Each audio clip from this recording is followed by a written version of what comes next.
Welcome to another edition of the Roundtable. My name is Paul Dingman. We're glad you are along.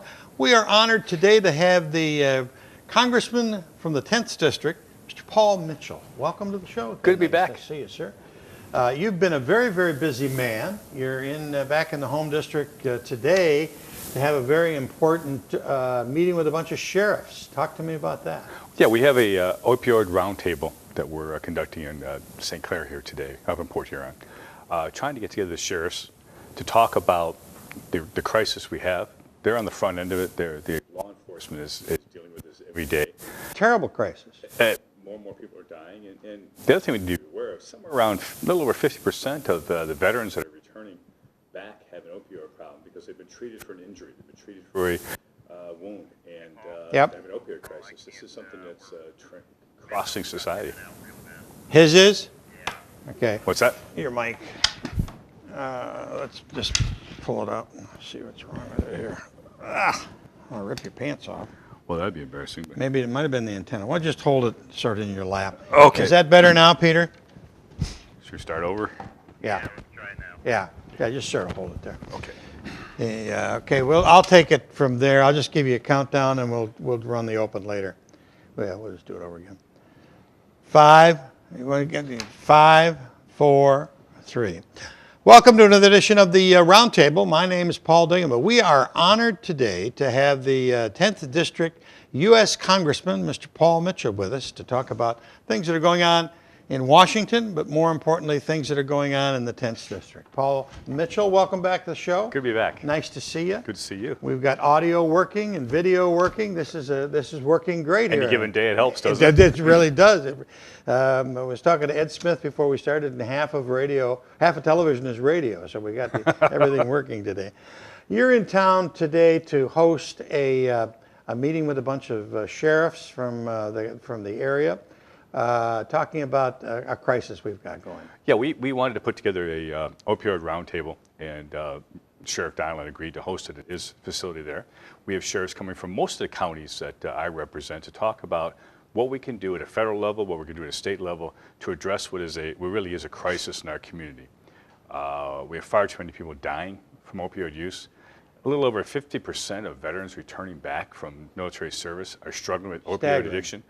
From previous injuries, and they've been treated with opioids. And we need to address this because it really is impacting our citizens. And the only solution to this is treatment, drug interdiction, a whole series of things.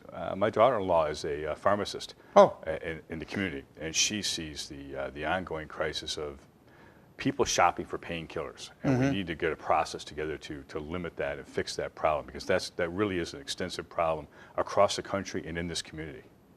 It hits everybody. It hits every family, every age group. It's staggering. Across the demographics, that really ought to trouble us is that such a large percentage of our returning veterans are struggling with it as well. This is not something that's isolated to a corner of our community. Sometimes people think that's easy to forget. I don't think we should, but in this case, it really is causing a significant issue.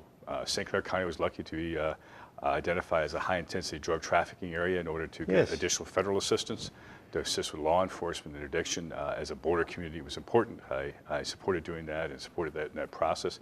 It's important for the community here. That's one step in it, but the answer to it is not just law enforcement. It's also treatment, intervention, because you just can't put everyone in jail. Some of these have been caused by people treating pain inappropriately. Sheriff Donlan has talked about that for a number of years, that we've got such a unique geographic location. Sure. That traffic from Flint and traffic from Detroit wants to get across to the Canadian side and back and forth, and so he's got unique problems that other communities don't have. We have a lot of unique problems, challenges. The border, one of the things that's happened, we put the second span in 10 years ago.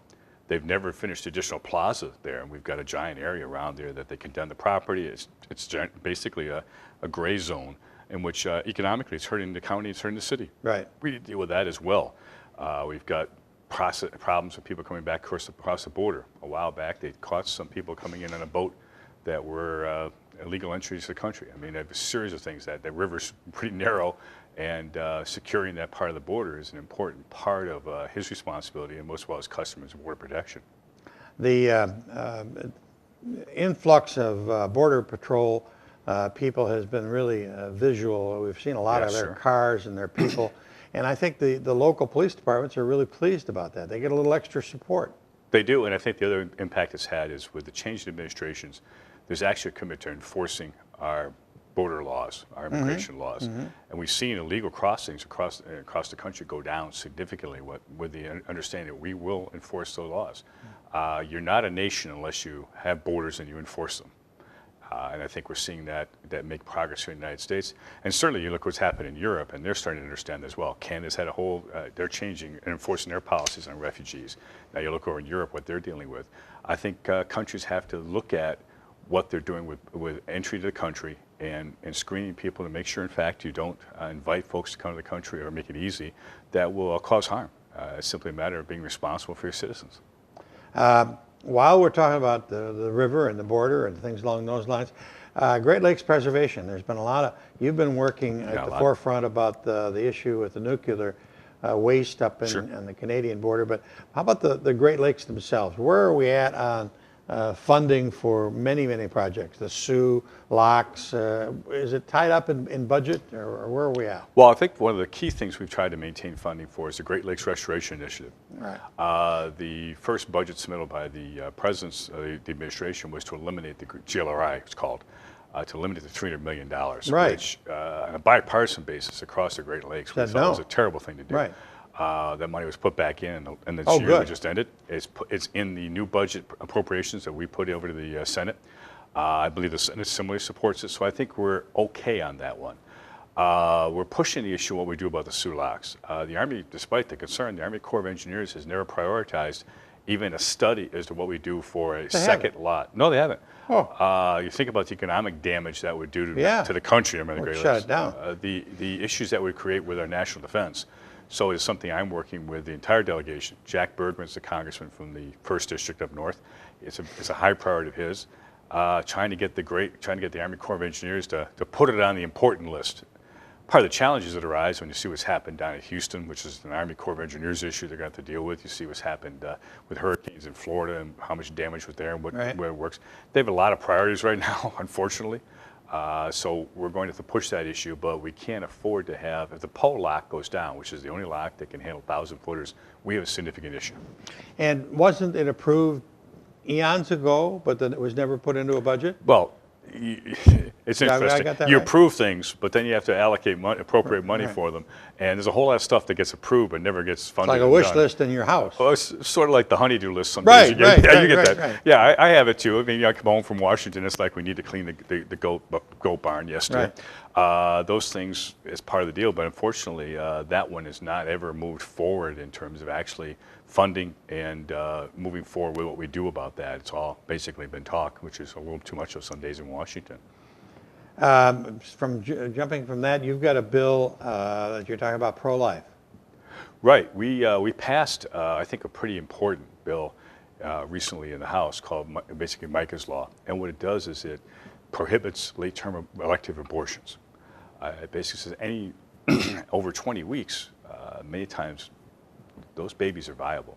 It's called Micah's Law because the child it's named for was at 22 weeks. He was born clearly premature.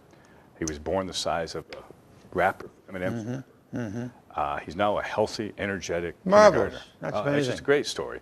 So what it says is that except for some extreme circumstances, the life of the mother, cases of rape and incest, that in fact you can't on an elective basis abort a baby at 20 weeks. It's also called the Pain Capable Baby Protection Act. Now when they do in vitro surgery on a fetus, on a baby, they administer anesthesia because the baby responds to pain. So we've talked about it before. I believe only God gets to decide what lives and dies. So the reality is if it feels pain when you're going to have surgery, how is it that we can choose to abort that baby? I think it's wrong. I support it. I spoke on the floor in favor of it. It won't surprise you to know I've taken a little bit of abuse about that from some corners. But I believe life is sacred. We need to protect it, and we'll always vote to do so. Okay. Taxes are coming up in Congress. They're up. They're here. They're here. Where are you? Are you on any of the committees, or what? Where are we at? Well, I'm involved with leadership because I'm Okay. part of the elected freshman representative to leadership team, so I've been involved in terms of what that looks like. And then we've had a series of member briefings where there's be feedback on ideas on taxes. I expect in a couple of weeks we'll have a draft of the bill that we'll Okay, start that's marking soon. up in the House. Well, the objective of the House, I think you've seen it. Speaker Ryan has said that we don't go home for Christmas. We're going to work through Christmas to get the taxes out of the House. That ought to give people some incentive to get Right, down to business. right. I support it. I think we need to do it. The key factor of it is that literally you'd be able to, most people, 90% plus of Americans, could file their taxes on a 5x7 card. Marvelous. Simplistic. The tax code right now is 74,000 pages. It hasn't been updated in over 30 years. I'll give you an idea how long that is. Lee Iacocca was still the CEO of Chrysler, and Steve Eisner was the captain of the Red Wings. Wow. That's the last time we did any significant changes in tax code. It starts by reducing taxes for the working middle class, like my dad, who built trucks on the line. For example, the first $24,000 in income for a family, there's zero taxes. It's zero. The tax brackets are then all changed so that the first tax bracket is at 10%. To reduce the taxes across the board on people that go to work every day to support their families. Yes, it also reduces taxes on small businesses. Did you know that somewhere around 95% of the businesses in the state of Michigan are small businesses with income below $500,000? That's gross income. That's not their net income. That's what they bring in terms of revenue. Most are small businesses that have a handful of employees. And and the money we leave with those business owners, with those entrepreneurs, allows them to expand their operations, invest in new equipment, hire additional people. We have a choice. We can leave the money with people that create jobs, or we can take the money, put more money in government, and create bureaucrats. I vote for leaving money in our communities and letting businesses grow. Do you see any bipartisanship coming forward on this new tax plan? We may see some in the House. We'll see. Unfortunately, you've got some component. There's this whole idea of resist. And if we resist long enough, that on the part of the progressive Democrats, then they can take over government in 2018, and they can do what they want to do. I think in the House we can pass a tax bill. We can pass some significant tax reform. The question comes down to the Senate and getting the Senate to move forward on something. And I say that because we have almost 270 bills that we passed in the House that are sitting gathering moss in the Senate. Out of 362 bills we passed in the House, That's amazing. 270 are basically languishing over there. And the funny part is today in one of the media stories, that now they're looking at what nominations they can clear because they don't have any legislative work. I suggest they have, out of the whole series of things, they have 270 things they could look at if they actually wanted to do something over there. I spent, as you know, over 30 years in business. One of the things I worked with my managers with was no decision is a decision. The world goes on around you. You can't ignore it. You can't put your head in the sand. I try to teach my teenagers that as they're growing up. That's, guys decide. Well, guess what? I think the United States Senate needs to start to make some decisions. It's been an old boys club for a long, long time. Wonderful place to be if you were there, and maybe it needs some change, right? I think it needs change in the sense of I think we need someone there that understands what the real world's like, that has had a real life. They've either, they've had some real function outside of government. The United States Senate is far too tied up on, isn't it great to be a senator? Well, there's a real life out here outside the Beltway where, in fact, jobs are created. People try to support their families. They struggle with bills every week. I mean, my family did. They ought to spend time out here, a little more time and a little less time in the hallowed chambers of the Senate. I've been over there a number of times for meetings. Because you have a meeting with, you always go with the Senate side. They're important. and I describe the Senate as one step short of the mausoleum. Okay. It just is. So I think they ought to get out here in the real world a little bit more. What else is happening in the 10th district? What's going on in the district that we should know about? Well, I think besides, I think tax reform is the biggest issue we're dealing with that will affect everybody in the 10th district. And by reform, it's changing the tax rates significantly to reduce the taxes and make sure everyone's paying their fair share. By eliminating the tax loopholes, large corporations will have to pay their taxes. We're not allowing a special deal for this and a special deal for that, and that's what happens in a tax code that evolves over 30 years. Eventually, everyone cuts their special deal. We're getting rid of those special deals. I think that's on the top of the list right now of things. Yeah, we're going to have to go back about health care. As you know, I campaigned on and still believe that we have to repeal the Affordable Care Act and replace it with a series of steps that will allow the private health insurance market to work while protecting those people that have pre-existing conditions that need health care and can't afford it. I mean, people talk about that. I have pre-existing conditions. Right. I have a son that does. My wife does. We buy private insurance. We're affected by that as well. So many people are. So we ought not kind of consider this as some unique class. It's not. And we need protections to make sure they can get coverage and they can afford coverage. That's doable without having a government-created healthcare system. That is my opinion. What the previous administration tried to do was to create a healthcare system that was the government will do it, we'll pay for it all, and if you want a single-payer system, go someplace else. Have you studied whether there's other systems around the world that are working to some extent that might be put into place here? I see Medicare seems to work pretty well. Not a lot of problems there with Medicare, people getting at a fair price. I guess I'm looking for, how are we going to solve it? I mean, we've been talking about it for a long, sure, 40, 50 years. The Medicaid expansion was done under ACA. Medicaid okay. Has significantly different and more extensive benefits than you have under Medicare. Here's the irony. You paid for Medicare. You get less benefits. Okay. You pay for it. Less benefits than the people that get Medicaid. Oh, really? Oh, yeah. Okay. And it costs us a lot more. We've looked at systems. I mean, Canada's system literally rations access to health care. I spent some time over in Ireland before the election. I have family originally from Ireland. And I was in a small town looking at a paper, and the local hospital was taking a penalty because of delays in getting an MRI. Oh. It was taking 6 months for people to get in to get an MRI, so they were taking a financial penalty. Here's the irony. The government was taking back government money from the hospital that was paid for government money. Sounds to me like a shell game. So I was reading it and talking to the guy in the store. He goes, "Where are you from?" I said, "United States, Michigan." He goes, "Oh, you dummies are talking about doing the same thing we do here." They thought it was pretty funny. It's a couple, like 2 or 3 Irishmen there. They're thinking, "Don't you guys kind of consider this?" Look what's going on. Now, these are just people in the community. We talked about 20 minutes about health care in Ireland. Now, admittedly, it's a small sample. It certainly isn't a poll. But in looking at what's going on, one of the ways they manage costs is to manage access and availability of health care. In the United States, we've always believed that you should be able to access health care without all kinds of hoops. The Affordable Care Act, for example, hasn't solved the problem of appropriate health care. And I say that because local major hospital, 60% of the cases that come into the emergency room are still people that should go to urgent care or should go to the primary care physician. They're still going to the emergency room. We've just made sure that the hospital is getting better paid for it, not solving the problem of people getting a primary care physician and accessing health care through an organized system that provides care at the level they need. Until we solve that problem, until people have skin in the game, at a Medicaid expansion. You got the miracle answer? We had, I think the bill. Well, the bill we put out of the House, the American Health Care Act, I think solved big parts of it. Okay. It wasn't perfect. There isn't one bill that's going to solve this. And there also is, I mean, I learned this from business. There is no perfect answer. It's called compromise. Well, you take one step, you see, okay, what works, then let's take the next step. Okay. Healthcare is 25% or so of our economy. Yeah. We still have challenges with the pharmaceutical industry in terms of cost-effective pharmaceutical access. That is driving issues in the system. So there's a series of things that have to be dealt with. But the first step is we have to stop trying to put Band-Aids on the Affordable Care Act. And by Band-Aids, I'm talking multi-billion-dollar checks written in hopes that we can keep it afloat.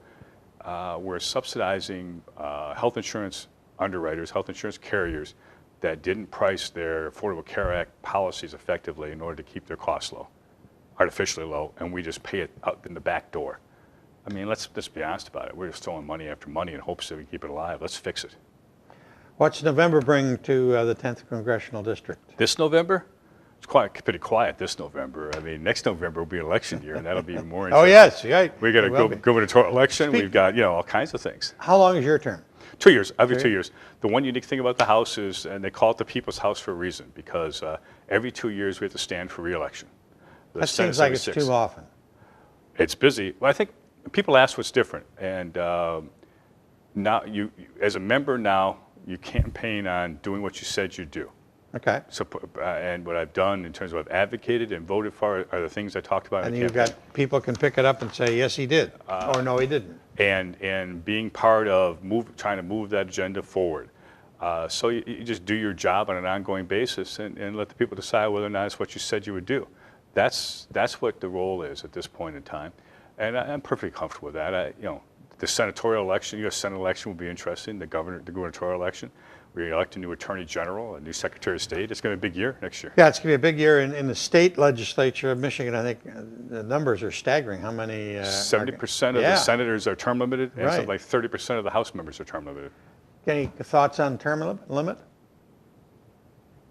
I'm not sure you could pay me enough money to climb into that one. I think that term limits serves one purpose, which is to make sure that you don't have, like the U.S. Senate, the old boys club. Right, right. It has done that. What you end up with sometimes sometimes you end up with folks that are elected that don't have enough background in terms of the real world to be able to translate that over. Right. The learning curve. They have it. It's steep. It's a very steep learning curve. It's a totally different world that you're in than you were when you were in business. And people ask me about that, and the way I describe it is you need to just learn understand the playing field you're on. Right. And deal with it, because you can't remake the football field, which shape it should be, size it you think it should be. To make the most you can of the field you're on, you have to do that in business. I had to do that for 30-some years. Right, and you did very successfully. At one point in time, I worked in Chrysler Corporation during Loan Guarantee 1. And my boss reported to Iacocca. The reality is you learn to deal with the realities you deal with and be as effective as you can, because you can't redefine those. You can work towards making them better, but you just can't wave a magic wand and say, I don't like that. Deal with it. You have to take that same mentality, in my opinion, to either state legislature or to Congress and say, you've got to take the field you've got, understand the players in the game, and do the best you can for what you said you wanted to do for your constituents. That's what I'm working on. His name is Paul Mitchell. He's the congressional representative for the 10th District of the state of Michigan. We're glad that he came along to see us today, and we'll certainly have him back many times before that next November election. Thanks for watching. I'm Paul Dingerman. See you soon.